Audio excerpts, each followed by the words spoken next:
Bueno, damos gracias a Dios que vamos a tener nuestro tiempo de la palabra de Dios. He titulado el sermón de esta tarde, Cuando Dios visita tu palacio. Y está basado en Daniel 4, de 35 al 37. Cuando vamos a la Biblia, a Daniel capítulo 4, vamos a hablar de alguien que en la Biblia es muy interesante lo que se habla de él. Cuando Dios visita tu palacio, es el título de este sermón que sugiere la idea de que Dios está pendiente a la vida de cada persona, Hay una enseñanza en esta tarde que quiero compartir con ustedes, y es esta: la conversión es el favor de Dios ante el llamado de volverse a Dios. Y quiero comenzar desde el principio. Quiero comenzar desde la conversión, porque no puede haber obediencia si primero no hay conversión. Generalmente los pastores queremos tener iglesias que sean dedicadas a la oración, pero eso no es posible si no hay conversión. Nos gustaría trabajar en familias y matrimonios que sean obedientes a la palabra de Dios, pero eso no es posible si no hay conversión. Nos gustaría ganar Las Vegas para Cristo, y necesitaríamos que Las Vegas cambiara y en vez de llamarse la ciudad del pecado, sería como la ciudad de Cristo Jesús. Pero si queremos lograr eso, primero tenemos que vigilar el tema de la conversión. Y por eso en esta tarde yo quiero comenzar hablando de la conversión. Y tenemos esta enseñanza porque queremos que si usted nos visita y se va a este lugar y alguien le pregunta, ¿fuiste a la iglesia? No conocíamos. ¿Qué aprendiste? Y usted tenga algo que compartir con la persona. Lo que usted tiene para compartir es esto: la conversión es el favor de Dios, porque sabemos que las personas son convertidas porque Dios obra la gracia en ellos, pero este favor de Dios lo derrama ante un llamado. Y es posible que Dios en esta tarde esté llamando a alguno a venir a su presencia, esté llamando a alguno a la conversión. Bueno, si Dios te está llamando a volverte a Él, entonces tienes que dejar que Él entre a tu corazón y entre a tu vida. Queremos comenzar a estudiar el libro de Daniel. Lo vamos a hacer en el capítulo 4. Pero les quiero hablar de un emperador. Alguien que vivió en una ciudad antiquísima, la ciudad de Babilonia. Babilonia, que significa en idioma acadio, puertas del cielo, que significa en idioma hebreo, confusión, y que en realidad en idioma hebreo se pronuncia Babel, pero Babilonia es porque está en idioma griego, que es como se conoce a esta ciudad. Babilonia es el símbolo de la rebeldía en la Biblia, desde el Antiguo al Nuevo Testamento. Es una ciudad fundada por alguien que se llamó Nimrod, que si usted va a la Biblia y va a Génesis capítulo 10, del 8 al 12, solo para que lo sepa, ahí hay una descripción de la fundación de las primeras ciudades. Y ahí aparece como el fundador Nimrod. En la Biblia lo resalta como un poderoso cazador, pero en el idioma hebreo lo que significa es que era una persona que se dedicaba a cazar almas. Es la persona que por primera vez quiere desafiar a Dios con un, llamémosles montículo, sigurat, o como lo dice la Biblia, la torre, que es la llamada Torre de Babel, cuyo propósito tenía desplazar a Dios. Hagamos una cúspide que llegue al cielo, sentémonos en ella y desplacemos a Dios. Se corresponde con los planes del diablo en Isaías 14 y Ezequiel 28. Este hombre, Nimrod, también, además de fundar Babilonia, fundó Asiria, Nínive, otras también naciones que en todo tiempo se convirtieron en azotes para el pueblo de Israel. Y fueron tan negativas que quedaron en la Biblia como una referencia a lo malo. Si tú vas a Apocalipsis capítulo 17, versículo 15, te encuentras que al tiempo final, y lo vamos a estudiar la próxima semana, hay una visión de la gran ramera. La gran ramera, ¿qué cosa es? La religión que quiere reunir en sí misma a todas las religiones.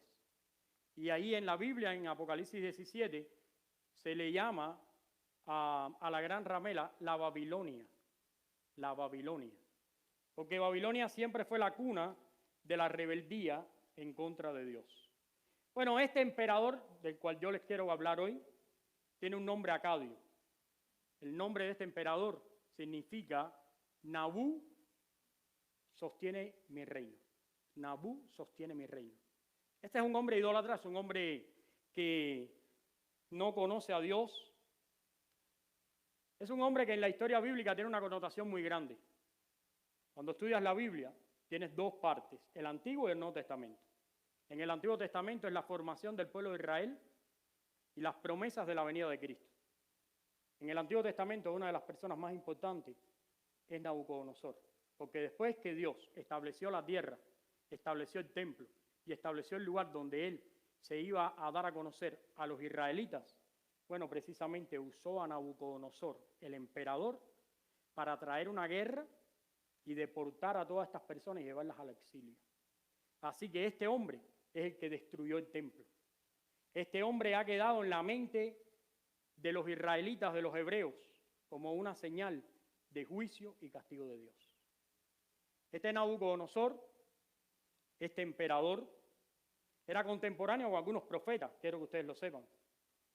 Él vivió contemporáneamente con alguien que se llamó Isaías, que en el capítulo 13 de su escrito habló al pueblo de Israel y les dijo, si ustedes no cambian, si ustedes continúan con la vida que están llevando, si ustedes siguen en rebeldía en contra de Dios, Dios va a traer a alguien que los va a destruir, los va a sacar de la tierra. Pero eso Israel no lo escuchó. Israel siguió viviendo su vida como si nada fuera a pasar. No le importó lo que Dios estaba diciendo. Otros profetas fueron Jeremías y Ezequiel. Ezequiel fue descriptivo a la hora de decirle a los israelitas que el templo iba a ser destruido. Lo cual tenía una importancia muy grande para Israel, porque el templo simbolizaba la presencia de Dios entre la gente. Y Jeremías, por una parte, se dedicó a salvar al pueblo el día de la deportación y le dijo al pueblo, ustedes no peleen, porque cuando Nabucodonosor llegue es la voluntad de Dios. Ustedes ríndanse para que salven la vida y váyanse a la deportación, porque el que se resista va a morir. Y Jeremías, ustedes saben, el profeta llorón. Eso trajo como consecuencia que lo agarraron, lo metieron en un hueco, ahí estuvo llorando. ¿Por qué? Porque lo vieron como una persona que estaba en contra de Israel. Y lo que estaba tratando de salvar la vida. Otros que estuvieron relacionados con este hombre fueron Nehemías, Esdras, Ageo, Zacarías, todos ellos después de la deportación, años después, entonces trataron de reconstruir Jerusalén para que el pueblo volviera a regresar. Pero lo más importante acá, que yo quiero comentarles a ustedes, es la manera en que Dios trabajó con este emperador. Porque si nosotros hoy estamos estudiando la vida de este hombre, es porque en la vida de este hombre ocurrió lo que nosotros procuramos que ocurra en cada vida a la cual le predicamos el Evangelio. Y no queremos tener a nadie dentro de la iglesia que no pueda disfrutar de una conversión a Dios. Este hombre tuvo una conversión. Pero quiero mostrarles brevemente la manera en que Dios trabajó con este emperador. Si vas a Daniel capítulo 2, así rapidito, un sueño, el emperador una noche no podía dormir, mandó a buscar a Daniel y Daniel le dijo, oye, palabras más, palabras menos. Te crees que eres muy poderoso, que tienes un reino muy grande, te crees muy grande, te crees muy magnífico, pero te voy a decir la verdad. El reino de Dios es superior. Y aunque estás en un sueño viendo una estatua, que significa los reinos que están bajo tu dominio, viene una piedra, rompe la estatua y la estatua se desmorona, porque el reino de Dios permanece para siempre. Pero ¿sabes qué pasó con Nabucodonosor? No le importó. Dijo, ok, y siguió su vida. Si vas al capítulo 3, te encuentras otra historia. Bueno, 3 hebreos, amigos de Daniel, le da por hacer una estatua al hombre, a este gran emperador, que además se sentía la gran cosa.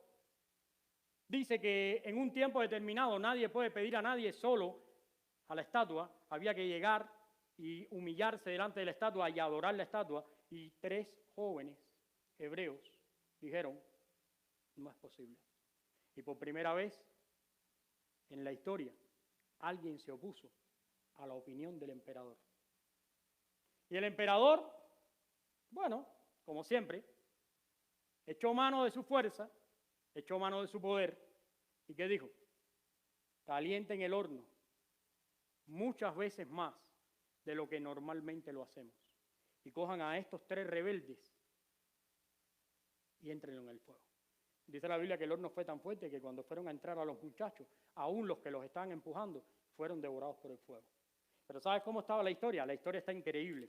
Porque ¿sabes qué? Si vas al versículo 24, dice, entonces el emperador se espantó y dijo, ¿acaso no echamos 3 varones ahí? Entonces, ¿cómo veo 4?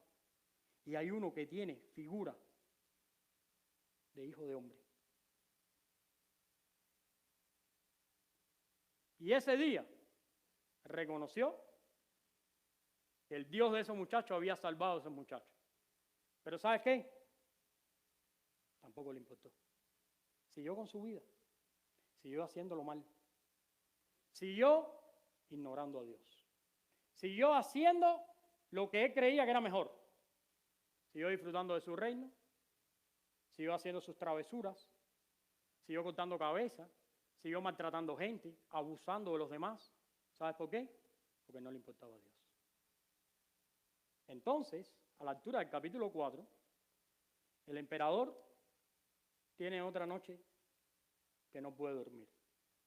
Y cuando vamos a la altura del capítulo 4, tiene un sueño, tiene una visión, vuelve a llamar a Daniel y Daniel le dice, me da pena contigo, quisiera decirte mejores palabras, pero te tengo que revelar la verdad de Dios viviente. Y el sueño que tuviste se trata de ti. Vamos a ir un momentico a la Biblia, capítulo 4. Dice en el versículo 5, vi un sueño que me espantó y tendido en la cama, las imaginaciones y visiones de mi cabeza me turbaron. En el versículo 7 dice, vinieron magos, astrólogos, caldeos, adivinos. Les dije el sueño, pero no me pudieron mostrar la interpretación.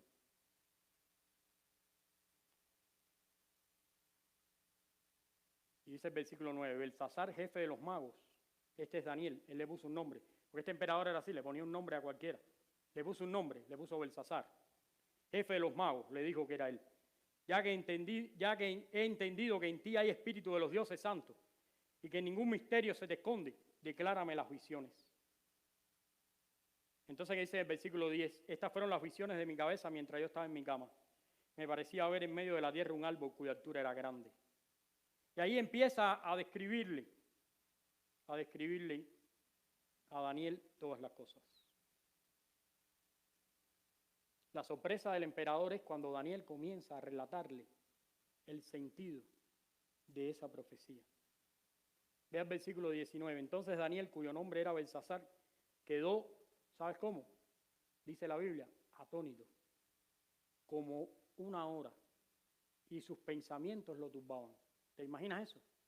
Se hizo silencio por una hora. Después que el emperador habló, fue tan impresionante lo que iba a suceder que Daniel se quedó diciendo, llegó el momento en que Dios va a tratar con este hombre.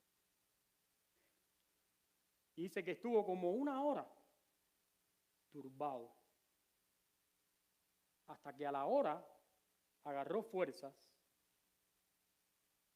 y comenzó a hablar al rey. Y le dijo, oye, rey, todo esto que vistes se trata de ti. Se trata de que Dios te va a romper. Se trata de que Dios te va a humillar. Se trata de que Dios te va a llevar a lo más bajo. Vas a vivir con los animales. Vas a alimentarte con los animales. Y todo eso va a ocurrir por 7 años. Y cuando Dios entienda, entonces te va a hablar. Pero ¿sabes qué hizo Nabucodonosor? ¿No le importó? Le dijo a Daniel, sí, ok. Que se atreva a Dios. Ok, no hay problema. No sé tú, pero como yo lo veo, todos muchas veces somos un pequeño emperador. No sé si esto te habla a ti directamente, pero a mí me habla mucho, porque en un punto yo soy el emperador de mi casa. En un punto yo tengo la capacidad de poder ser de bendición para mi familia o poder ser de maldición para mi familia, porque yo en un punto puedo ser como este emperador. En un punto de mi vida como este emperador he escuchado muchas veces lo que Dios me quiere decir. ¿Y sabes qué? Que la mayoría de las veces no me importa. Cierro mis oídos, cierro mis ojos y continúo viviendo como vivió el emperador. Y empiezo a decir, hay que hacer lo que tengo que hacer. Este soy yo y no soy otra persona. Y he comenzado a ignorar a Dios muchas veces. En esta tarde yo quiero compartir contigo 3 aplicaciones. 3 aplicaciones que yo aprendí de este pasaje. La primera, versículo 35. Nunca podemos caminar en contra de la voluntad de Dios. Vamos a ir al versículo 35 del capítulo 4. Vamos a leer lo que dice la palabra de Dios.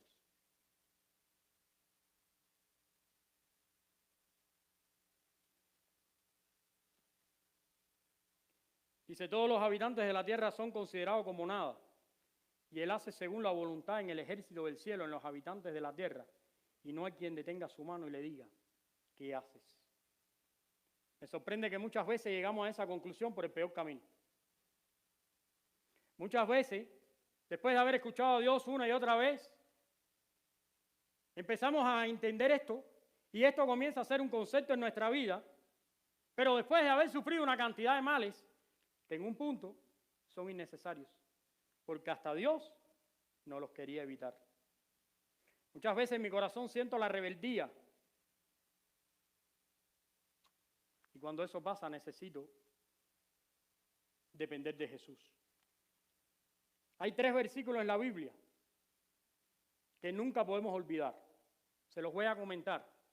Yo me acuerdo cuando yo fui al seminario que mi pastor un día me sentó y me dijo 3 versículos que te tienen que acompañar siempre. Nunca los puedes olvidar. Hasta el día de hoy los tengo en mi mente. Colosenses 3:25 dice, mas el que hace injusticia recibirá la injusticia que hiciere, porque no hay acepción de personas. Así que si te dedicaste en la vida a no escuchar a Dios y te pusiste a hacer injusticia, injusticia vas a recibir, porque no hay acepción de personas, porque solo Dios va a ser glorificado. Gálatas 6:7 dice, no os engañéis, Dios no puede ser burlado. Todo lo que el hombre sembrare, eso es lo que va a recoger. Ahora te puedes lamentar de lo que tú quieras. Ahora puedes llorar. Pero muchas de las cosas que nos suceden las sembramos nosotros mismos. Nos dedicamos a plantar esa horrenda semilla para que después saliera esa planta carnívora y nos devorara. Porque es así. Y por último, los números 32:23, que dice, he aquí habréis pecado ante Jehová y sabed que vuestro pecado te alcanzará. Eso nunca se me ha olvidado. ¿Tú sabes por qué? Porque mira, te puedes esconder donde tú quieras. Te puedes justificar con lo que tú quieras. Te puedes ir a lo último de la tierra o meterte debajo de una silla. Tu pecado te va a alcanzar, porque tú eres el pecado. Porque tú eres el pecador. Porque tú eres la persona pecaminosa. ¿Sabes qué? Cuando yo leo esto me acuerdo de David. Que un día estaba aburrido. Porque la gente le dijo, no sacas a la batalla, no sea que se apague la lámpara de Israel. Y se lo creyó. Creyó que él era la lámpara de Israel, cuando la lámpara de Israel siempre es Dios, que gana las batallas. Pero él se lo creyó. Él dijo, sí, yo soy la lámpara de Israel. Bueno, este emperador se creyó la gran cosa. Ahorita lo vamos a ver.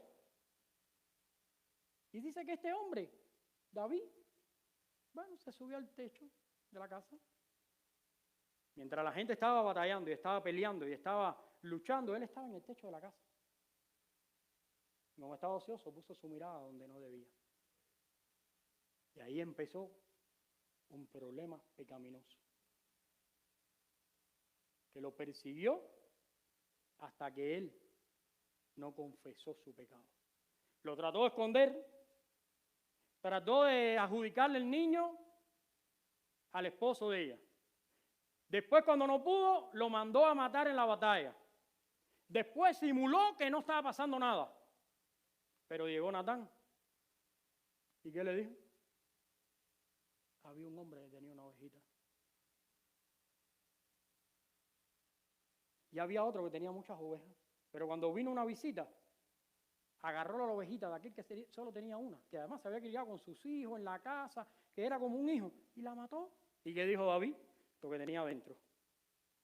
Este hombre, ¿qué cosa es? Digno de muerte. ¿Se olvidó de la ley de Dios? Porque la ley de la restitución lo único que pedía era que la ovejita fuera pagada 4 veces. No había que matar a nadie. Pero como era asesino, entonces quiso matar. ¿Y qué le dijo Natán? Ese hombre eres tú. Tú eres esa persona. Por eso esto lo aprendí. Mi pecado va delante de mí. Porque lo mejor que puedes hacer con el pecado es arrepentirte. Para llegar a esta conclusión, porque esta es la conclusión del emperador.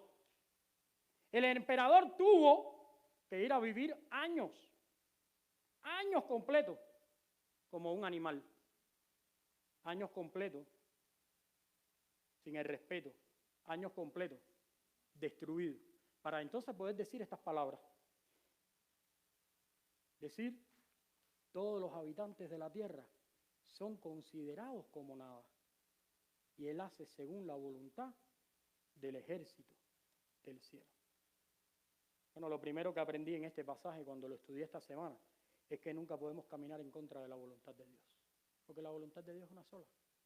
No importa lo que yo haga, no importa lo que me dedique, no importa lo que yo invente, no importa lo que yo entienda, la voluntad de Dios es y no la puedo cambiar. Y la voluntad de Dios sí es mi santificación. Por cualquier medio que Dios elija, voy a ser santificado. Y si la voluntad de Dios es que no haya santificación, pues entonces me voy a perder. Porque es la voluntad de Dios. Es así, no hay otra. La voluntad de Dios es una sola y no la puedes cambiar. Pero en la voluntad de Dios está que tú te conviertas, que tú te arrepientas y que tú vuelvas a Él. Es tiempo de hacerlo. Lo segundo que aprendí, la desobediencia es idolatría. Y su fin, ¿qué cosa es? La humillación. Quiero que leas conmigo la palabra. Vamos a ir a Daniel 4:29, por favor. Mira lo que dice ahí. Ve al 28. Todo esto vino sobre el rey, ¿qué cosa? Nabucodonosor. Al cabo de 12 meses, paseando en el palacio real de Babilonia. ¿Viste lo que pasó ahí? ¿Te das cuenta? Mira, puede ser que hayas venido por primera vez a una iglesia, puede ser que lleves años viniendo a una iglesia y puede ser que sea tu tiempo en que Dios te está dando una oportunidad. Porque te voy a decir algo, ¿sabes lo que significa ese pasaje? Que el día que Daniel habló con el emperador, después, para que se cumpliera lo que él le dijo, pasó un año. ¿Tú sabes cuántas cosas pasan en un año? ¿Tú sabes cuánto tiempo hay en un año? 365 días pasaron. Yo me imagino al emperador, como muchos de nosotros. El pastor siempre diciendo las boberías que habla. Se equivocó porque a mí no me pasa eso. Y yo me imagino al emperador. Llegaba Daniel y lo miraba, le decía, Daniel, te fallaron tus palabras esta vez. Continúo siendo el rey. Continúo siendo el malo. Continúo siendo el de siempre. Tengo el poder, tengo la majestad, tengo la voluntad, tengo las riquezas. Y a los 365 días de aquello, cuando el emperador menos lo imaginaba, Dios lo llamó a contar. ¿Y sabes qué aprendí? Que la desobediencia al único camino que me lleva es a la humillación, no a otra.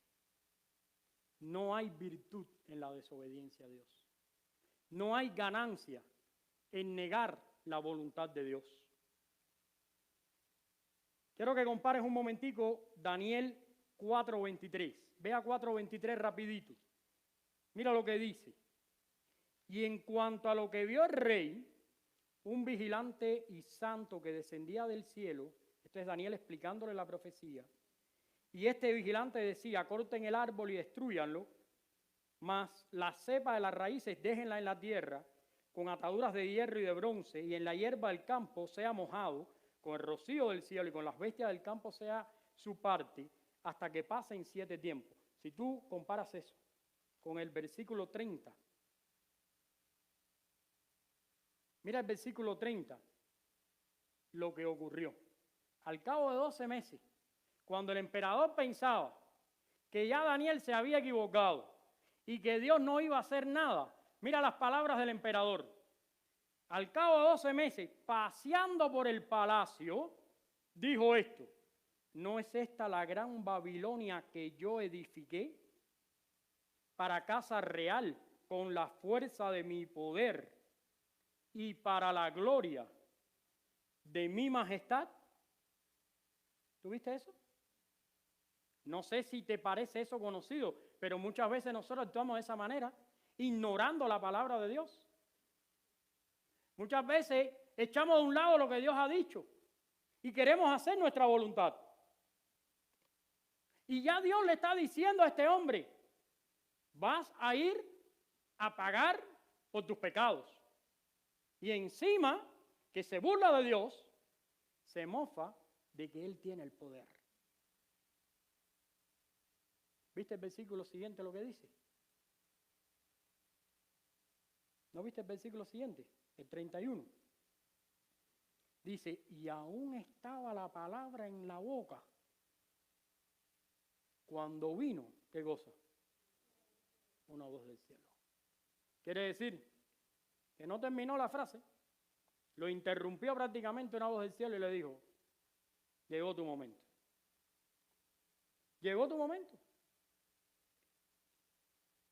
Te voy a nada más contar lo que en un día perdió Nabucodonosor por desobedecer a Dios.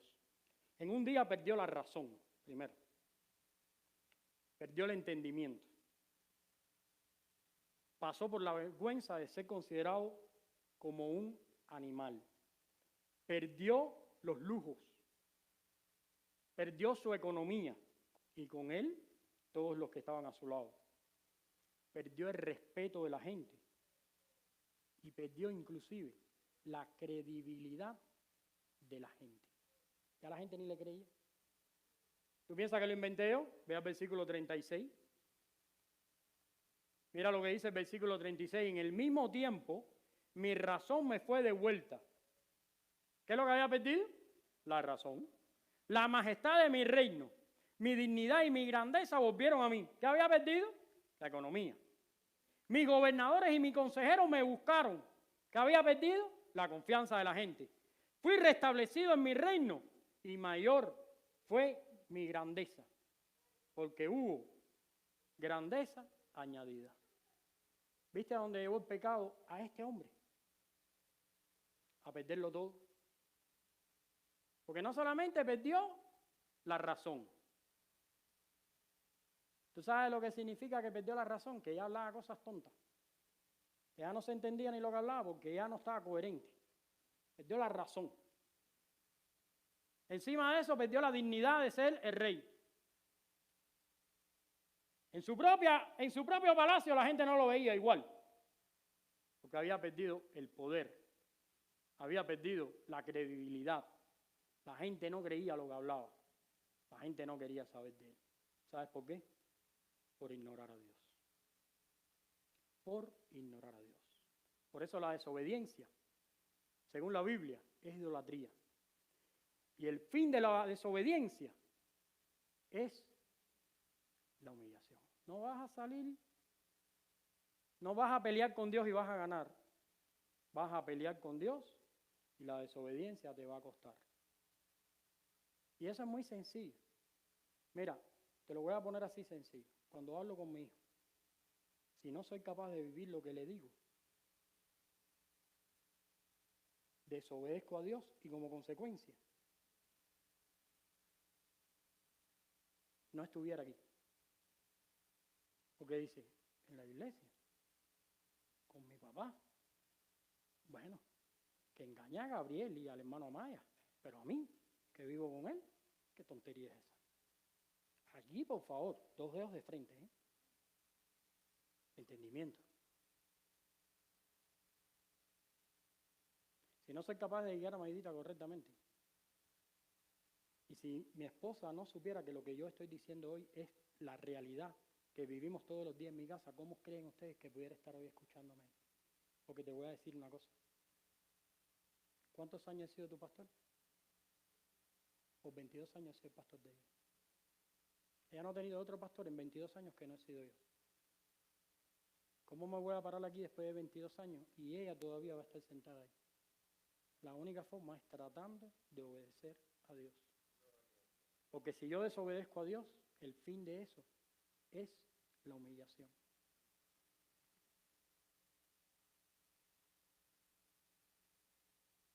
Es un poco fuerte, pero es la realidad. Y yo, como siempre les digo, hermano, aquí en nuestra iglesia hablamos cosas fuertes. ¿Ves? Siempre hablamos cosas directas. Siempre hablamos cosas que pueden ayudarnos.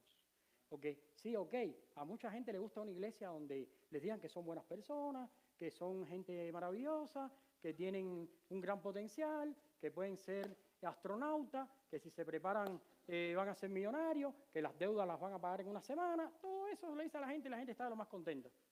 Pero la verdad es que lo que nos está corroendo y lo que está acabando con nuestras familias, y lo que está acabando con nuestras vidas, y lo que está acabando con todo a nuestro alrededor, y lo que está acabando con el evangelio en Las Vegas, es el pecado.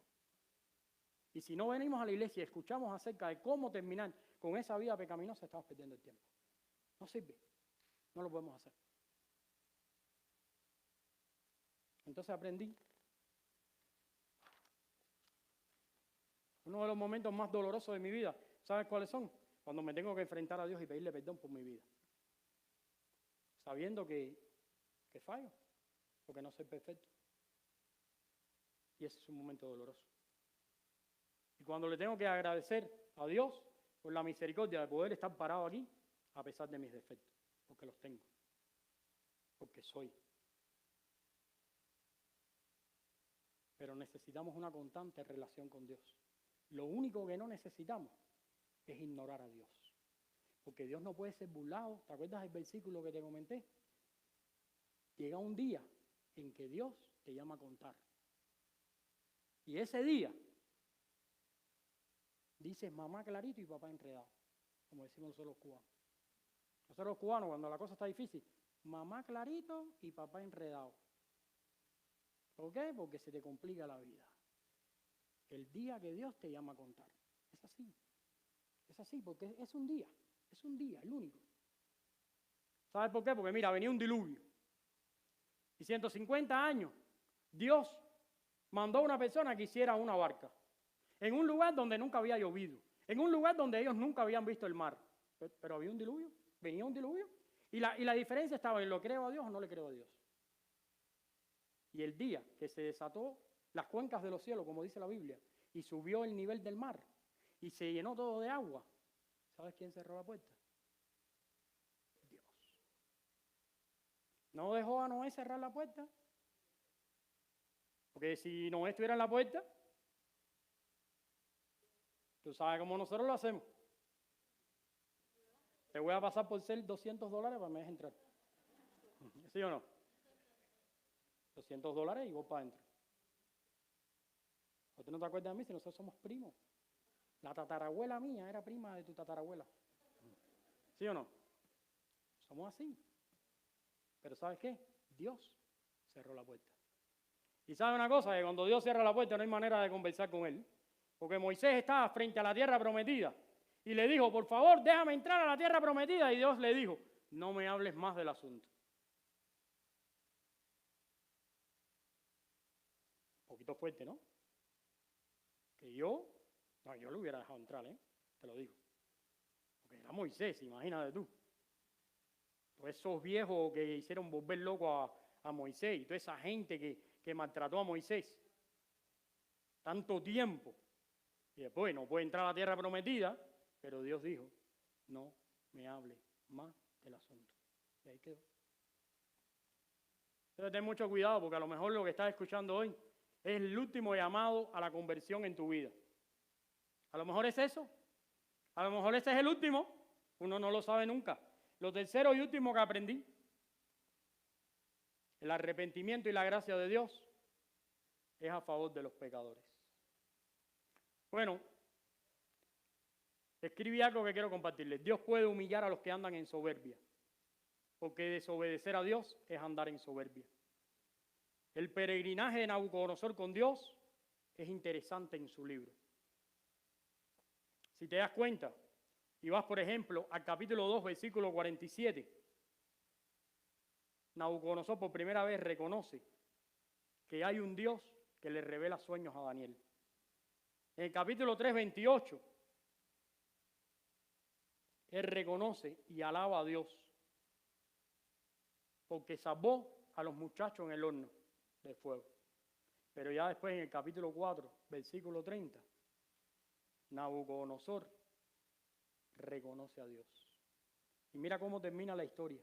Ve al versículo 30. Bueno, ve al versículo 36. En el mismo tiempo mi razón me fue devuelta, la majestad de mi reino, mi dignidad, la grandeza volvieron a mí.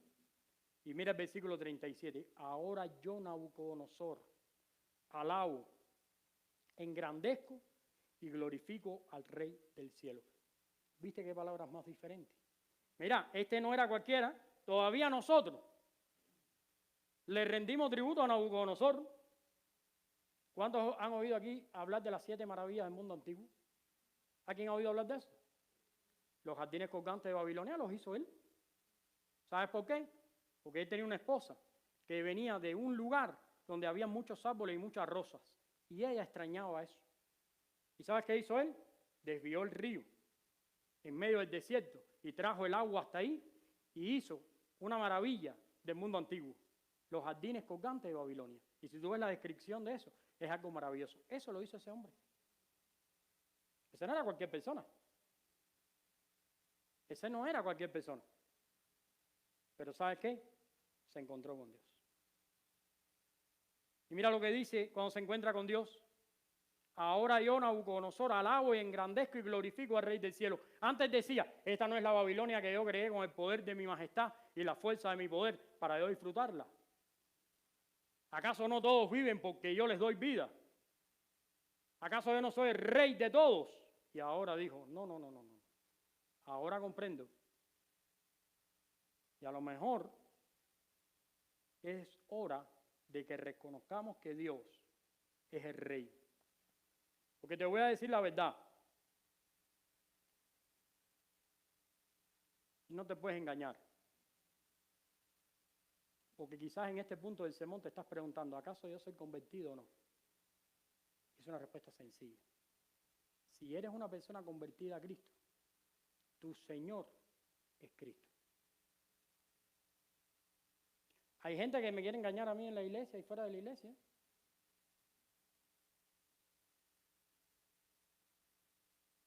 Me dice, yo soy cristiano, pero el trabajo lo manda. Porque cuando ordena sus prioridades, el trabajo está primero. Hay otro que lo manda la mujer. ¿Sí o no? Y me dice, ¿Cristo es el Señor? No, Cristo es el Señor no.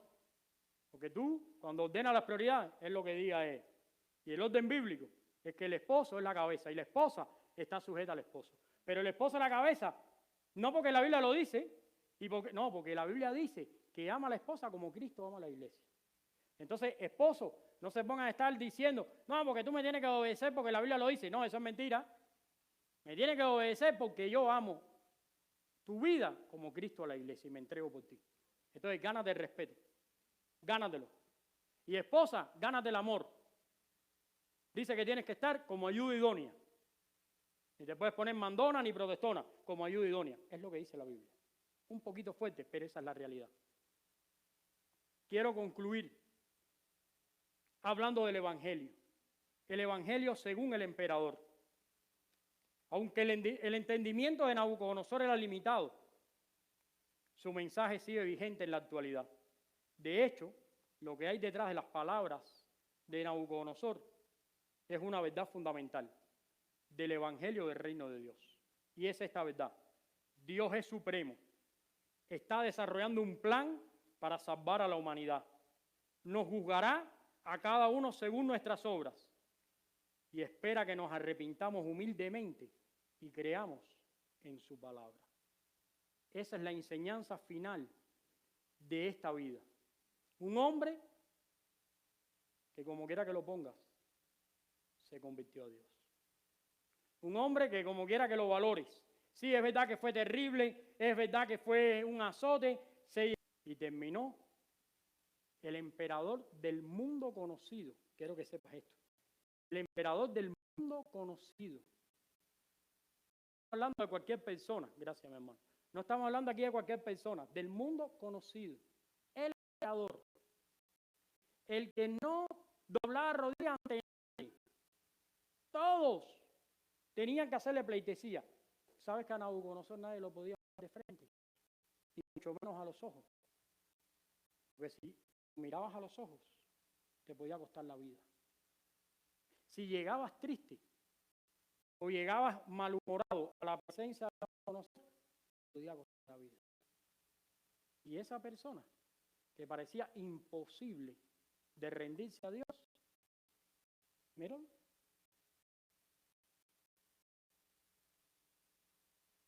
Es hora y es día que repasemos nuestra condición y digamos que Jesús el Señor de mi vida, porque todos queremos que Jesús sea el Salvador, pero la verdad es que no puede ser el Salvador si todavía es el Señor de tu vida, porque al que salva lo enseñorea. Así que si crees que es el Salvador de tu vida, pero todavía no es el Señor de tu vida, la conversión no es real. La conversión es real cuando es el Salvador y cuando es el Señor. Ojalá que esta pequeña meditación y este mensaje sea de bendición para cada uno de nosotros. Y que a partir de esta tarde nosotros podamos recordar esta gran realidad. La realidad del arrepentimiento, la realidad de la conversión. Porque la conversión es el favor de Dios ante el llamado de volverse a Dios. Oremos a Dios. Padre, gracias te damos, porque tú eres bueno y para siempre es tu misericordia. Te damos la gloria, la honra y la alabanza en esta tarde. Señor, gracias por el testimonio de este hombre que nos habla de una conversión en su vida. Permite que nosotros también podamos disfrutar de esta bendición. Que podamos entender que la vida cristiana comienza con la conversión, con nacer de nuevo, con empezar a vivir con Cristo en mi corazón. Bendícenos a todos, en el nombre de Cristo Jesús. Amén.